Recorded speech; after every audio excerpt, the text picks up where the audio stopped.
Hey, welcome back, everybody, to another episode of the Educational AD Podcast. We're going to be right back with today's guest, but as always, we're going to give a shout out to our sponsors. So stick with us. It's only 3 minutes. These are all great companies. I used them as an AD. You should be using them too. So listen to our shout outs, then listen to our interview, and then go and visit these sponsors. I'm telling you, you're going to be glad you did. Here we go.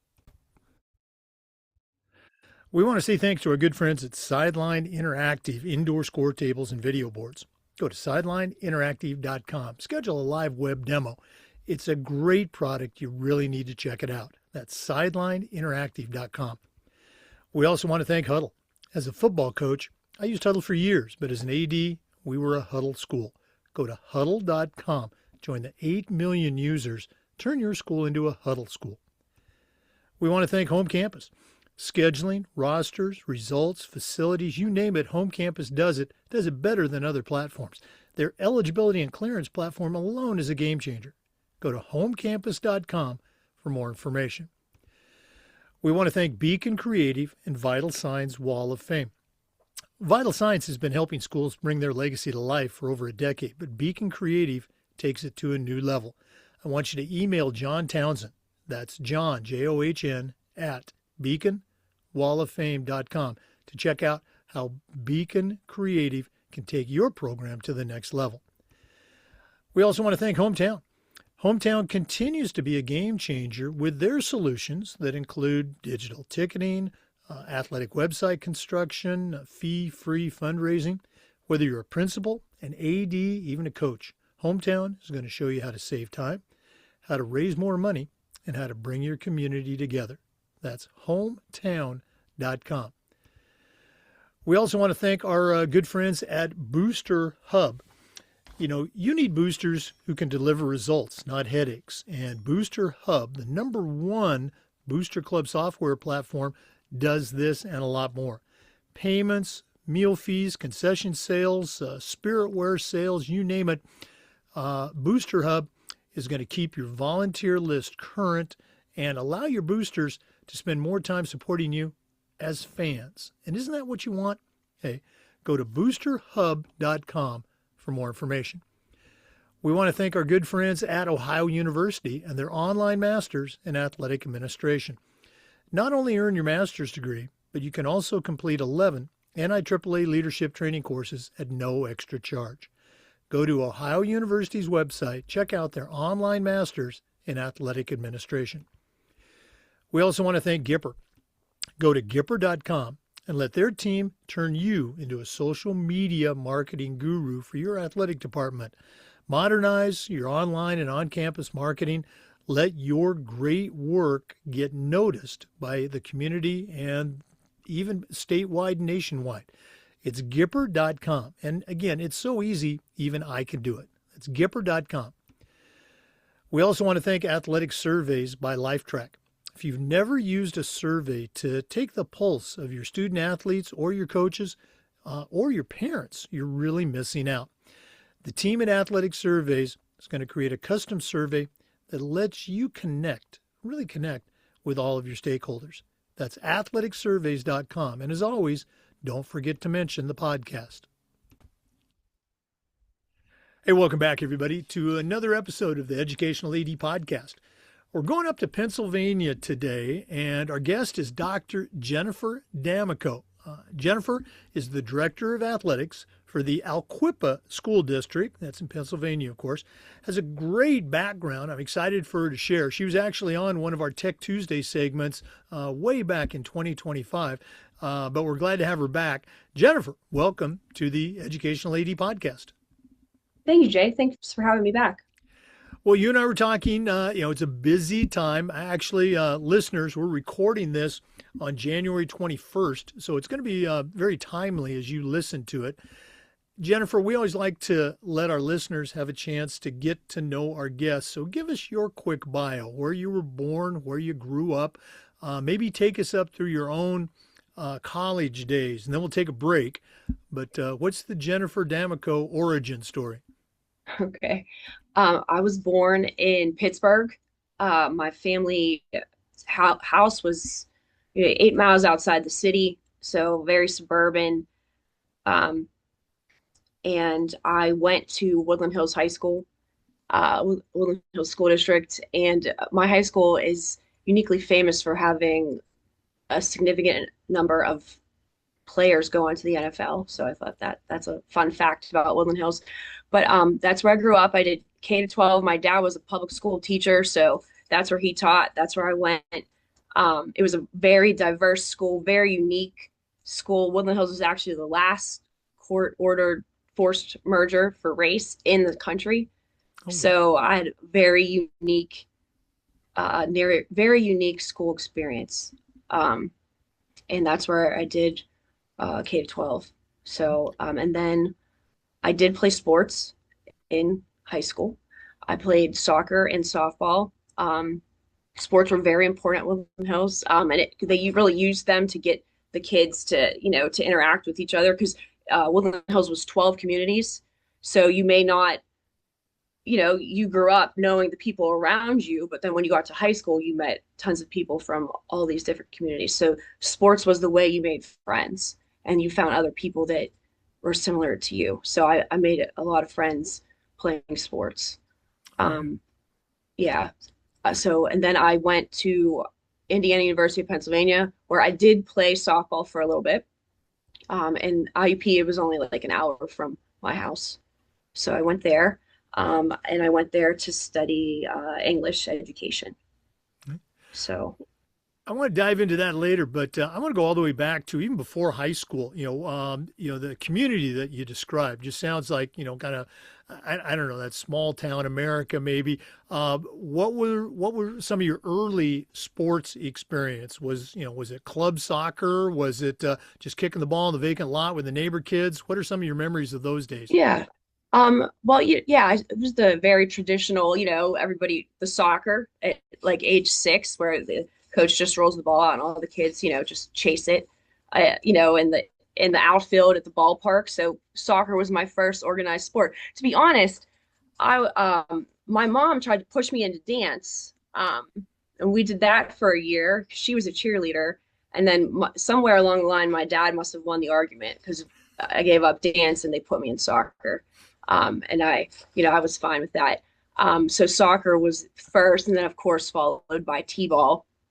My dad was a PE teacher, a football coach, strength and conditioning coach, and a softball coach. So he quickly got me into softball. And where we lived, you had to play slow pitch was the only option.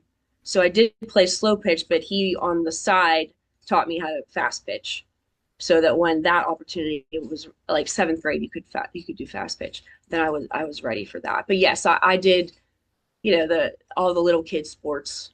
My parents' weekends were filled with all the traveling to the ballpark and the tournaments and everything. And that kind of dominated my childhood, and I enjoyed that a lot. So did those fast pitch lessons pay off? Is that what was that your position in high school and Yes. college? Yeah. Yes, yes. I was a pitcher in high school and college. Yes, even though we were a rather big school district, nobody wanted to pitch for some reason. So they pulled me up as a ninth grader to pitch for the varsity team, which was a big deal then. So I was their only pitcher for like 4 years. Um, so yes, that was my thing, and then I did do that for a little bit in college. Okay.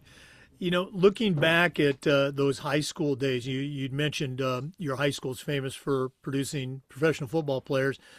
Was there a feeling from you and your teammates? Was softball considered a big deal? Did you feel like you got support from the athletic department? That's a great question. I think we were lucky in the sense that um, our coaches, one coach was actually my dad. They were also football coaches, so they were able to bring the energy that and the attention that football got because they were coaches. So like, yes, our field was done before the baseball. If we didn't have turf, our field would get done before baseball. Like our games were never canceled. They were painted, all fancily. And the baseball team was kind of like second class to us because so I never felt like, football was a big deal, but we kind of were just the girl version of them. Like we did our weightlifting together. we did our conditioning together. So we were kind of like on the same team. So it didn't feel like, one versus the other. So And I mean, I think that's a great point. Football is football, across the country. It is what it is, but having your coaches kind of know that and say, well, this is how it's supposed to be, not just for football, but hey, this is, we're going to do it this way. It's not mhm. because it's right, wrong, good, or bad, but because, this is how it should be. Well, I guess it is right. Okay. So that's great. That's great that you could have that. Moving on to college, were you thinking, big college dreams, college World Series as a player? Were you just going to college because you knew you wanted to be a teacher? What are some of your memories of that time?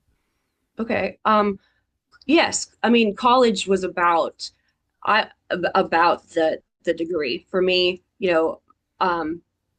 I could have gone to a smaller Division III school and played and got money to play, but realistically, I was for a female with my skill level, I wasn't going to the World Series. I was pretty realistic about my ability, and so I picked up IUP because I wanted to be an English teacher and I felt like they had a great English program.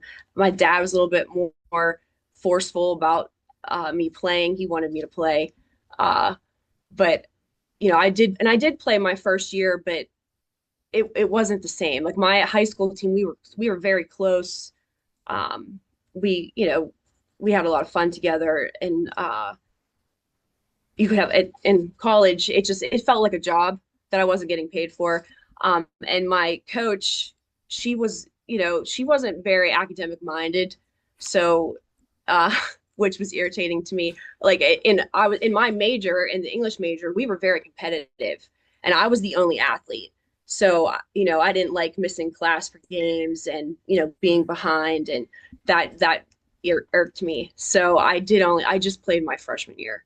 Okay. But again, it sounds like you still had a great experience. Now, help Yes. me out a Hmm. little bit. I've heard of Indiana University, Pennsylvania. Hmm. I've heard of it, don't know anything about it. Is there any connection to the other Indiana University that just won the national championship? The only connection, there's two connections. The colors are the same, and the coach, Coach Signetti, he did coach at IUP. Right. Yeah. I was wondering So, if you but knew that. Yeah. yeah, that would be uh, the only connection. No, IUP is one of the Pennsylvania has 14 state schools, Right. so IUP is one of those public state schools. Okay. So it's Division II. There you go. So you guys can celebrate that national championship too. Yeah. You got a connection. Okay. Let's go and take our first break. Once again, our guest today is Dr. Jennifer Damico. She is the Director of Athletics for the Aliquippa School District. That's in Aliquippa, Pennsylvania. We're coming back with more, so please stay with us. This is the Educational AD Podcast. We want to say thanks to our good friends at Sideline Interactive, indoor score tables and video boards. Go to sidelineinteractive.com and you can schedule a live web demo to see their products in action. You've heard me say many times, probably one of the best purchases I ever made for equipment was our Sideline Interactive indoor score table. It's a great product. Of course, we use it for home games, but we also use it for pep rallies, for signing ceremonies. Their products are tremendously versatile and their customer service is just outstanding. Go to sidelineinteractive.com. Schedule that live web demo today. We also want to say thanks to our good friends at Huddle. As a football coach, I used Huddle for years, but when I became an athletic director, I made sure that our school was a Huddle school. And our coaches, our student athletes, even our parents just loved the tools that Huddle provided. Go to huddle.com, join the 8 million users, and find out how to turn your school into a Huddle school. That's huddle.com. And don't forget to mention the podcast. Jake, we use Huddle at Aliquippa. I love Huddle. Um, it has changed like everything here. We use it for streaming. The coaches use it for film breakdown. We use it for ticketing. I think it's great, and I love our customer service. I call them all the time because I always forget how to do, like, where to find things, how to do things, and like with the stream. But we use it for sports, but we use it for like activities and assemblies and graduation. I'm really, I'm really impressed with what it can do. Well, good. I really appreciate you saying that. And, full transparency to our listeners, I kind of already knew that because we had Jennifer on one of our Tech Tuesday segments where she shared all of the really cool things that she and her school does with the Huddle platform. So, if you're interested in finding out more about Huddle, we'll give out Jennifer's information later on, but, go to huddle.com and find out more. Again, our guest today is Dr. Jennifer Damico. She's the Director of Athletics for Aliquippa School District in Aliquippa, Pennsylvania.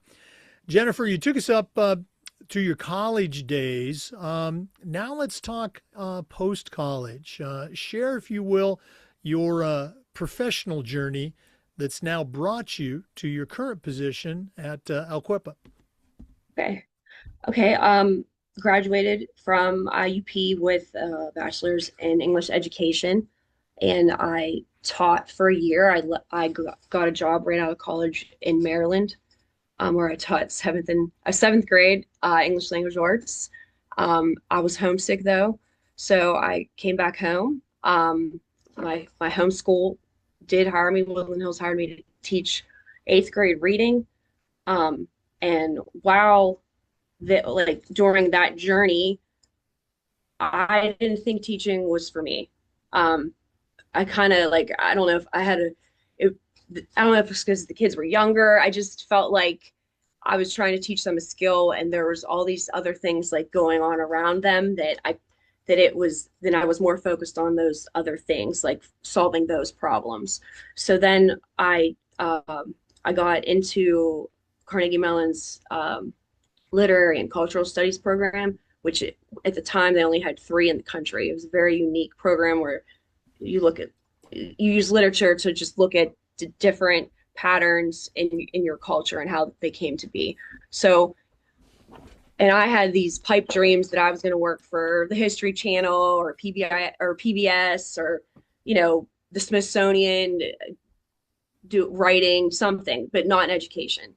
But while I was at CMU, I was actually recruited by Allegheny County Department of Human Services, and they offered me a job working with high school kids. So it's like I couldn't actually and that was attractive to me. So as much as I thought I didn't want it to be in education, I'm truly an educator at heart. So while I worked for the county, I did get to tackle some of those problems that I couldn't tackle when I was a teacher. So all of my caseload were foster kids. They were high school foster kids, just trying to get through high school and figure out their next step. Because when you turn 18 in Allegheny County, the county is like case closed, on your own. So the deal was if you could get your kids into like a post-secondary school, a post-secondary training program, a job, they'd keep their case open until 21. So there was an incentive to get them going on the path. And so I did do that. I did that for 3 years, and it really just taught me a lot about systems and about backgrounds and like how that affects everything. It affects kids and affects what we ask kids to do and then how they respond to that. While I was doing that, I had a lot of cases open at my former high school, which was Woodland Hills, and they had a grant funded position there that did what I did, but just at that school. And that was attractive to me because I was traveling all over the western side of Pennsylvania because I had kids everywhere. So I took that job in my former high school, and I worked there for 10 years. And while I was there, I got my doctorate, and I got my doctorate on college access and how, programs that work. And I looked at why kids, some kids go to college, why some kids don't, looked at the whole first generation thing, and learned my study had to do with like trust. So if a student trusts you, they're more likely to listen and to take your advice. And so I learned a lot about just programs in general and the people that make programs successful. So I was there for 10 years. And while I was there is where I kind of got introduced to like the athletic side. Like I never wanted to be a athletic director. Like I didn't know what I wanted to be, but like that just never jumped out. Sure. But while I was helping kids with college, we had a ton of athletes there. It was a very successful uh, athletic program. So I learned all about the NCAA and that college process. So that became like my niche there. And I worked very closely with the athletic director there on getting kids ready. Because when we first started, we had a lot of kids that didn't have the GPA. They had skills, but not the GPA to go to college. So then that's how I started working with those kids and trying to get them ready for college while I was at Woodland Hills. Yeah. I just want to jump in here real quick. You know, the first job that you had, you know, working with the district with the kids before you came to the high school. I mean, the things you were doing, they talk about how athletic directors are natural problem solvers, and it sounds like, you know, working with, you know, with kids and parents and teachers and agencies, et cetera. It just sounds like, you know, things that ADs do, as you know now, you know, all the time. So great, maybe not a traditional training ground, but I think a great training ground for, you know, what an athletic director does down the road. So I'm guessing at some point the AD position at Aliquippa opened up, and you kind of had your eye on that. No, no, not at all. So when I came here, I was the position was director of student services. So which like I work with all the guidance counselors, community partners. I basically do everything that happens outside of the classroom. And my superintendent wanted me to have study table here for the athletes because again, Aliquippa, I don't know if you know this about us, but we're the only high school in America to have three Hall of Famers. So we spit out football players like it's our job, but often they didn't have the grades to actually go to college. So he wanted me to do the study table here. And as I was setting it up, the athletic director quit.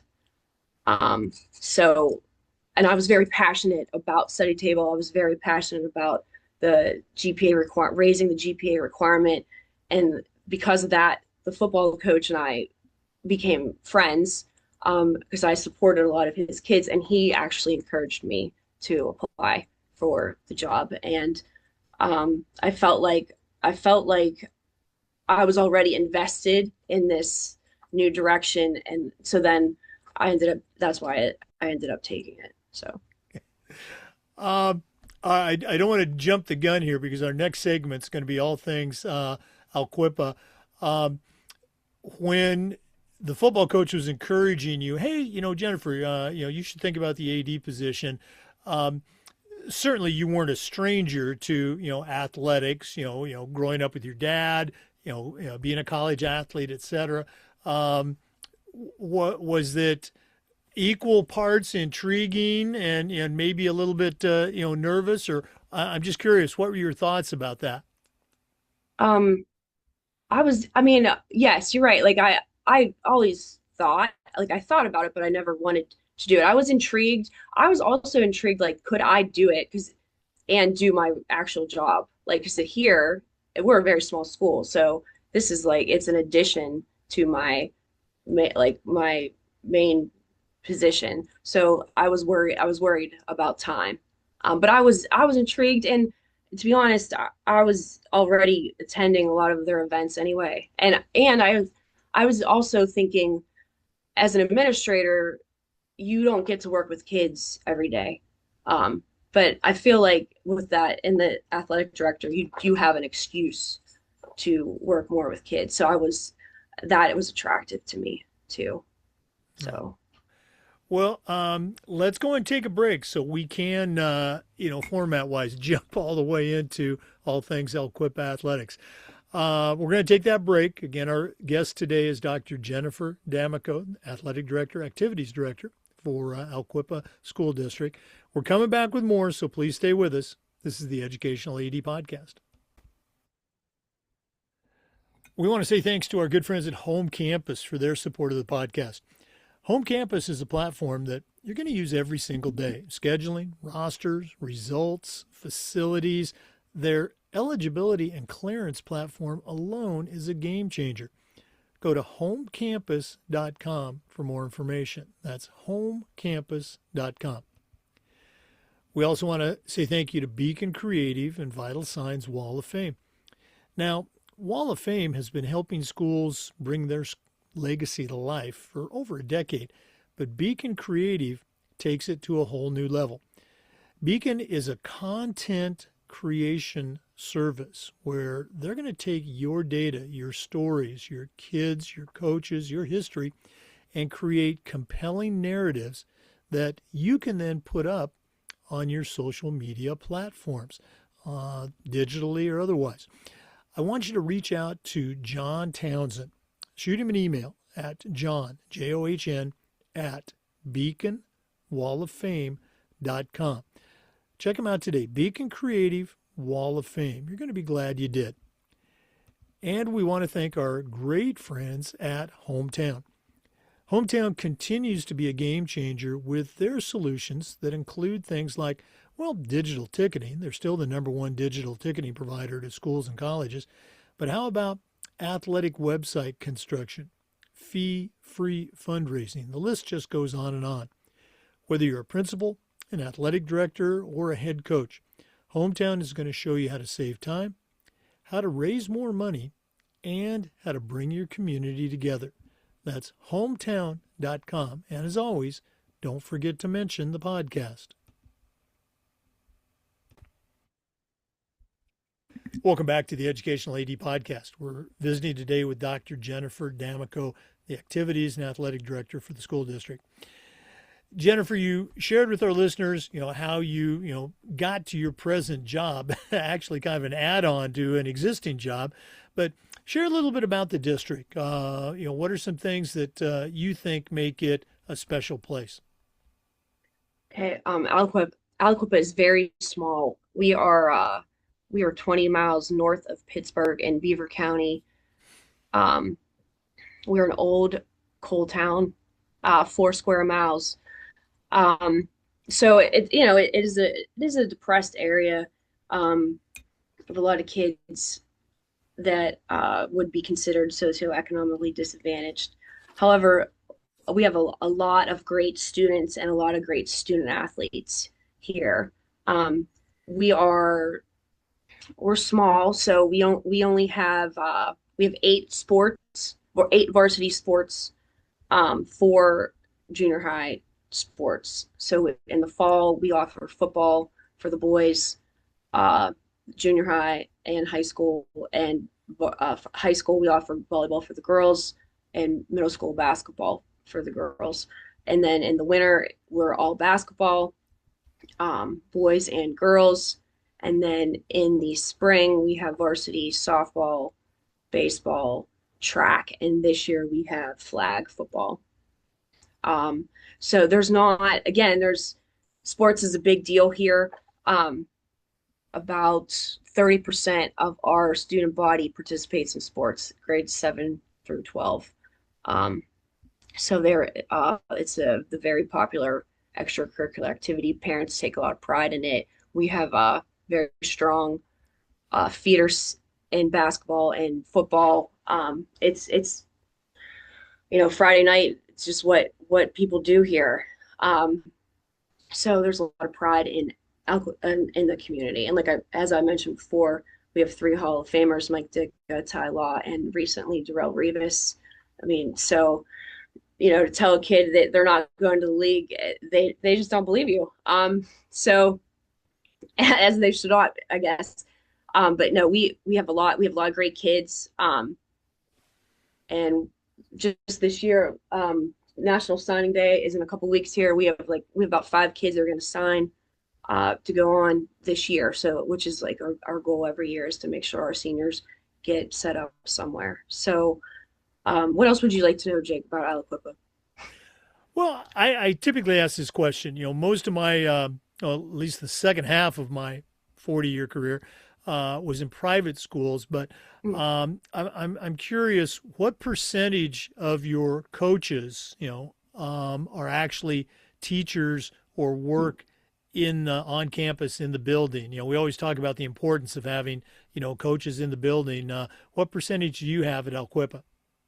That's a great question. I would say if you talk about staff, I would say half of each staff works in the building in some capacity. And we're at the point now where we're trying to find roles for some of our coaches too, even if it's a teacher's aide, just to keep them in the building. Because like as you said, like having your coaches in the building, is a huge benefit for everybody. So I would say half. And Okay, that could be secretaries, that could be aides, that could be sure. teachers, it could be anybody. But yes, half are in the building. So, I mean, based on that, it sounds like you've got some administrative support, principal, superintendent that value that having the Mhm. teachers who can also contribute something, whether it's coaching or running a club or something like that. Is that a true statement? Absolutely. Both of my principal and my superintendent, they're both college athletes, both played football. So yes, yes, they're very, very supportive of the Okay. athletic department here. Um, Another question I love to ask, I think athletic directors really love to provide professional development for their coaches, but a lot of times it's hard either through funding or lack of time. What are some things that you're able to do with your coaches in the area of professional development? Well, since many of them are in the building anyway, they get a lot. We do a lot of trauma informed training here. And Pennsylvania requires some of that too, but it's relative to a lot of our students. So a lot of like social emotional health and awareness, trauma informed training. Obviously they get like their like we just did everybody's renewed everybody's like Child Abuse Act mandated reporter training. But we do sportsmanship. I try to pull them in for any in service other than ones that are directly related to curriculum. So be it like suicide prevention or restorative practices in discipline. So those are some of the trainings they benefit from because they are in the building. Okay, great stuff. That's cool. You're able to do that. Um, here's a question, and again, I'm a big proponent of this. So full transparency, we talk about the importance or the value of multi-sport participation for athletes. Being a two and three sport, or I don't know how much specialization has crept into Alquippa. But here's my question: from the coaching standpoint, you already know, you experienced it as a high school athlete, the benefit of a multi-sport coach. Your dad Mm-hmm. coached football. He was also a softball coach. How many, and this isn't an endorsement or an indictment of you, but Mm-hmm. how many of your coaches at Aliquippa are multi-sport coaches? Um, our football staff is so ridiculously large. Um, Most of them do coach another sport, but I have an amazing our associate head coach. He coaches football, he coaches girls basketball, and then he coaches track. And he is so reliable. If we any sport we got, I would allow him to coach. So, and then we have our basketball coach, our new basketball coach also coaches football. A lot of them do coach more than one thing.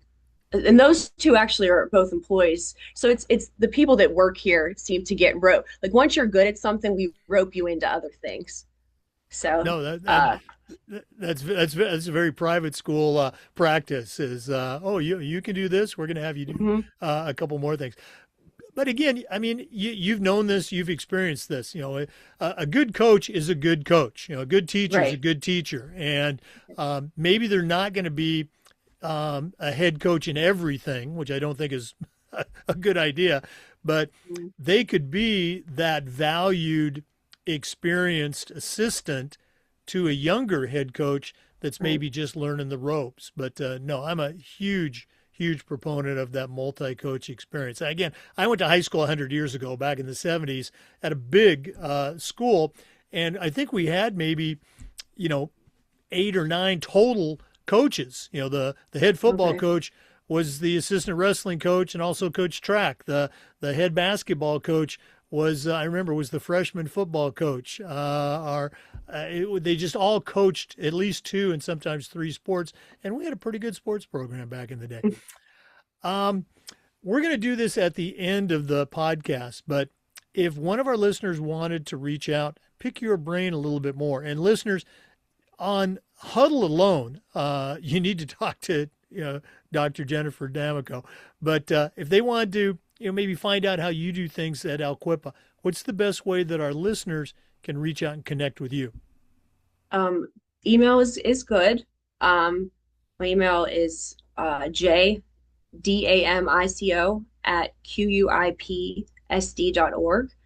Or sometimes I get buried in that email. So if you want a faster answer, you could text me or call 412-656-0911. Um, or if you want to just check out some of the things we're doing, you can check out our website. We use big teams for our website. So it's you would just go to the school website, quipsd.org, and click on athletics. Okay. Jennifer Damico, Aliquippa High School. Let's go and take another quick break. I know our regular listeners are shocked by that, but we are coming back with more. So please stay with us. This is the Educational AD Podcast. We also want to thank our newest sponsor, Booster Hub. Booster Hub is the #1 booster club software program. And if you have a booster club at your school, you need boosters that can deliver you results, not headaches. And a weak system combined with volunteer turnover can really leave the program vulnerable. But Booster Hub handles just about everything: sponsorship payments, meal fees, concession sales. It all flows through one secure system. And sometimes you can have that revolving door with booster volunteers, but when that happens, nothing is going to fall through the cracks. Your funding stays strong and your community stays engaged. Booster Hub also handles your communication, volunteer scheduling, online spirit sales, and all of that gives your boosters more time to support you as fans. And isn't that what you want? Give your boosters the platform they need to support your athletes. It's the platform they deserve. Go to boosterhub.com for more information. We also want to say thanks to Ohio University and their online masters in athletic administration. I didn't get my master's through the Ohio program, but my assistant athletic director did, along with thousands of others, and it was a great experience. And while they were earning their degree, they also completed 11 NIAAA leadership training courses at no extra charge. Check out Ohio University and their online masters in athletic administration. And we want to thank Gipper. Go to Gipper.com and let their team turn you into a social media marketing guru. Gipper's used and trusted by over 20,000 schools and colleges. It's professional graphic design made easy.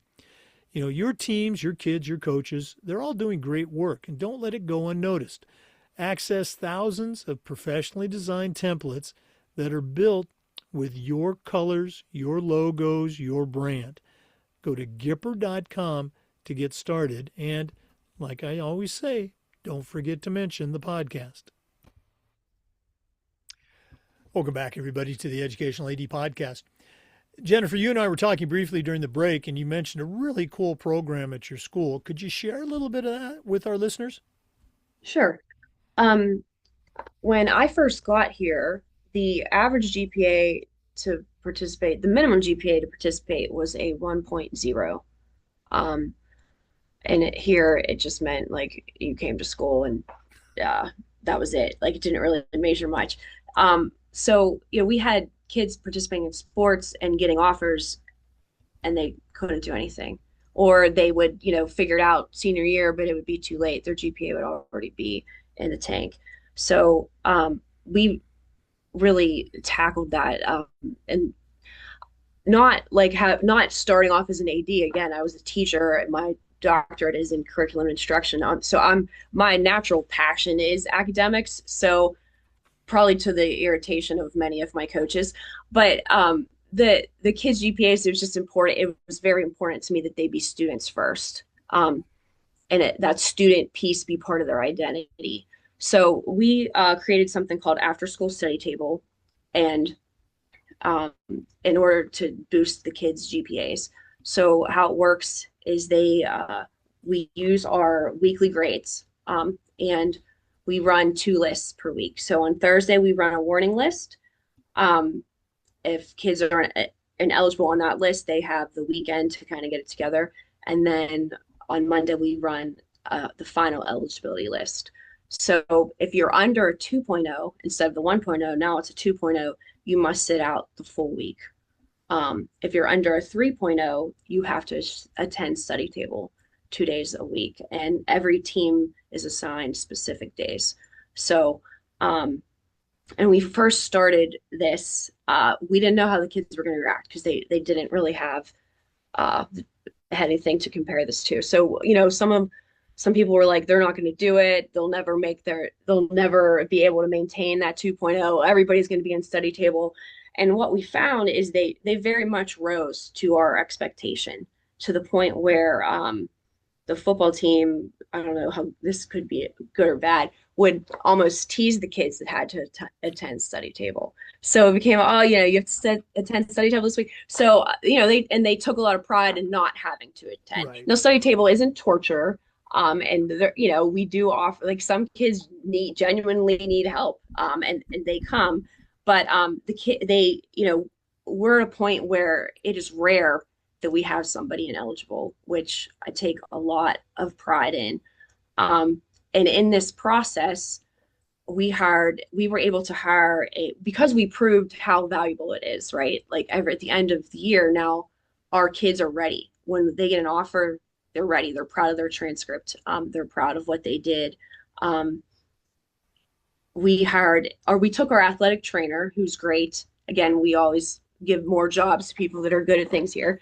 But and we made him our academic athletic coach. So his role is to run study table. So he runs the lists. We have a team of tutors. So every kid that needs tutoring or has to come to study table gets their a tutor, and tutors don't have any more than 3 kids assigned to them, so they can actually, it's not just like a big open room, like they actually can get help when they need it. And we just, and his other role in this is to just get kids ready for college or the next step. So we have kids this year that are going to hit the trades. We have other kids junior college. We have some kids 4-year colleges.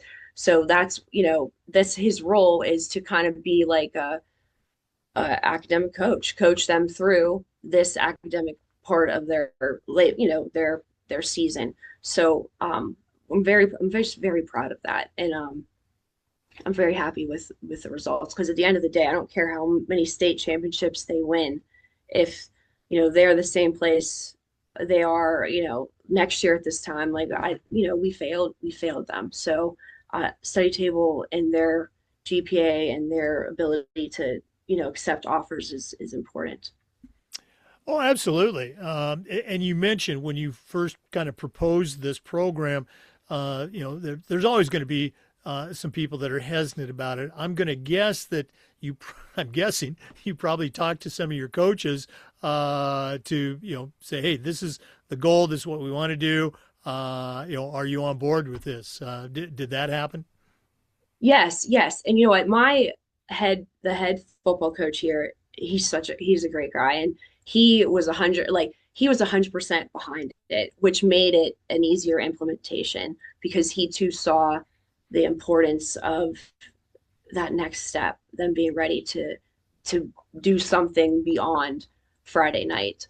So and the basketball coach the same way. Basketball coach is a math teacher, so he's very much academics first. So our coaches Um, our coaches believe the kids could do it, and they have.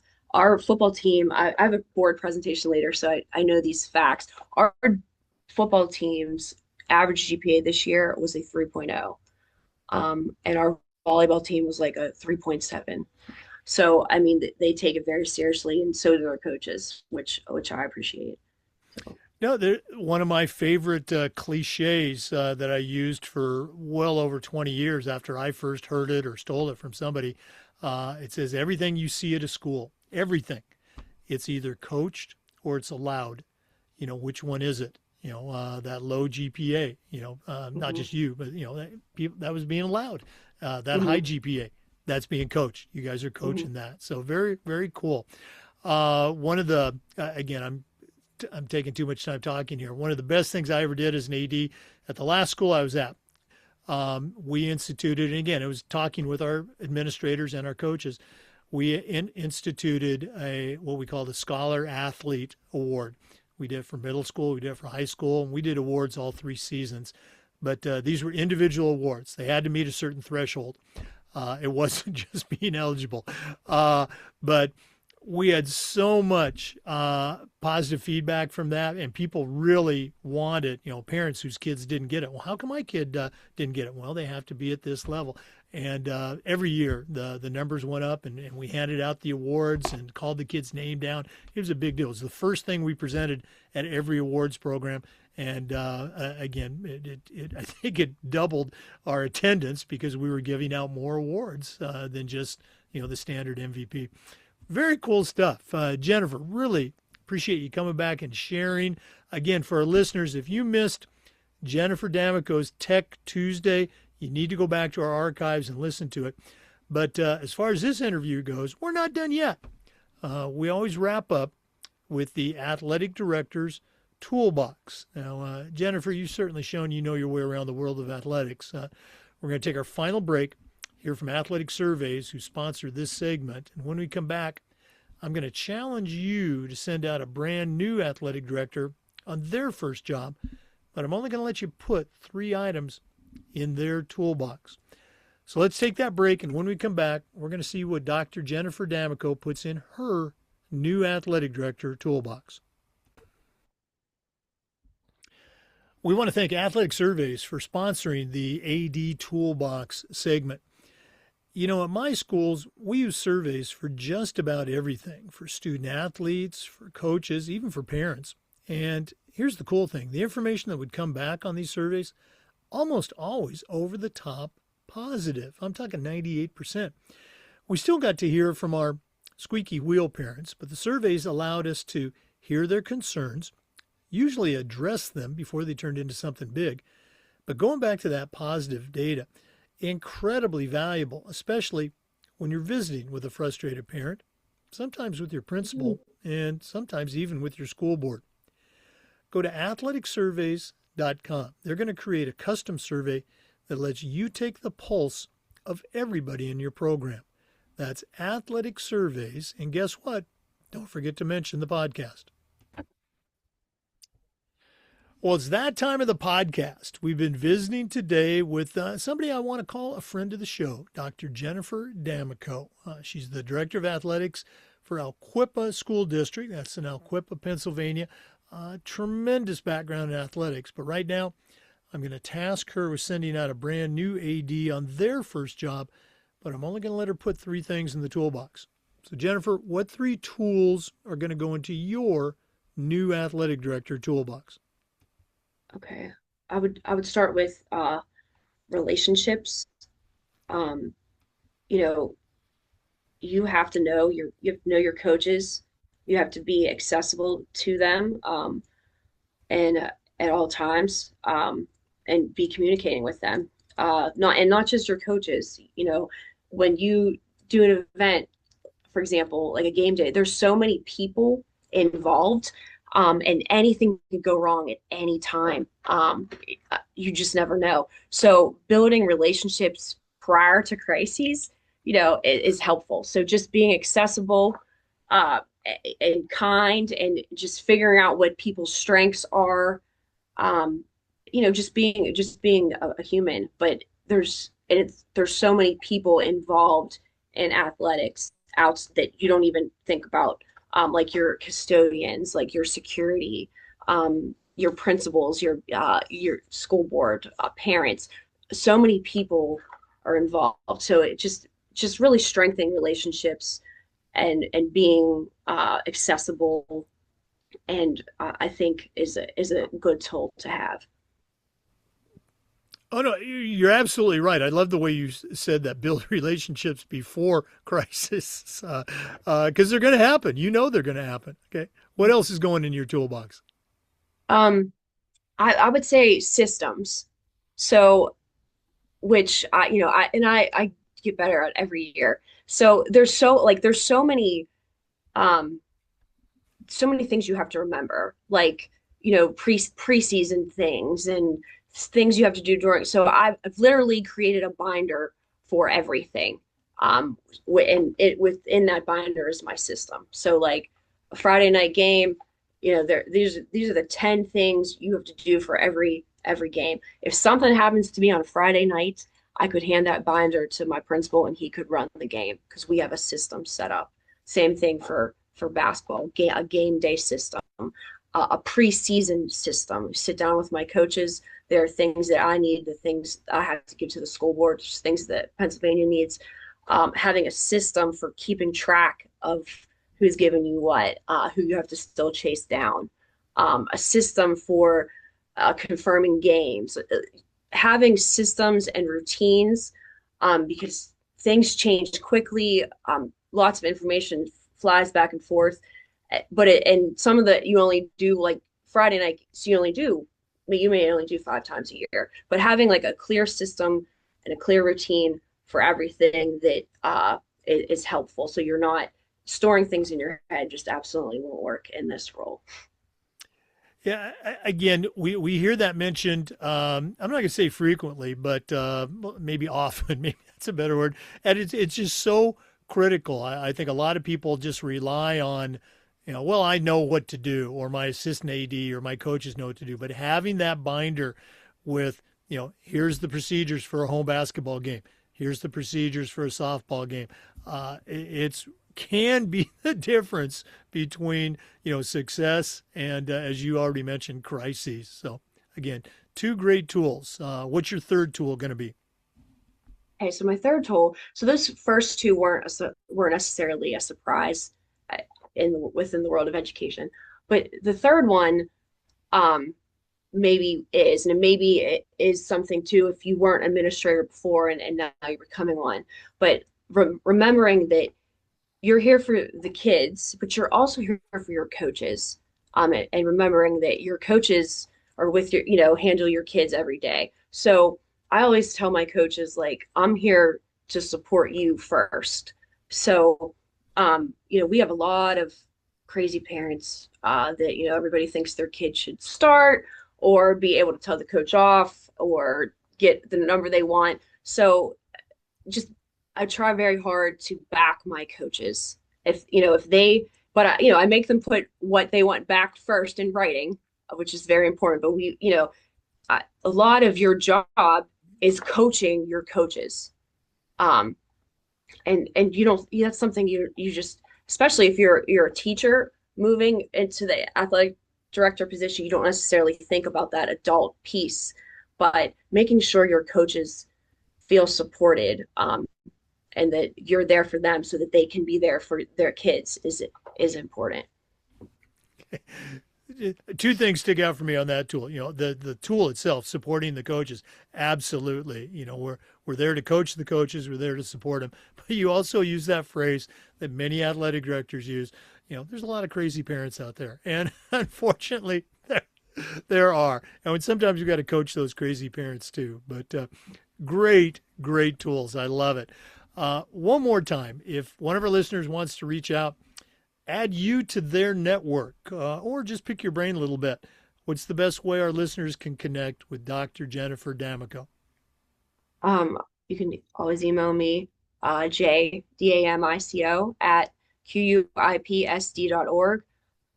You can call or text me, 412-656-0911.